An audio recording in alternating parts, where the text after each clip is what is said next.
Hello guys and welcome to our channel. In today's video, I will show you the step-by-step tutorial on how to make your own sound on TikTok.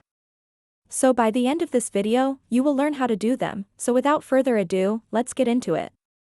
So the first thing that we need to do is to open our TikTok app right here, and once we open our TikTok app, the next thing we need to do is to click the plus icon on the middle bottom of the screen.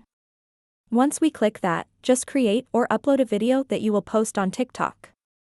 After that, on the top screen, you will see the sound that you're currently using.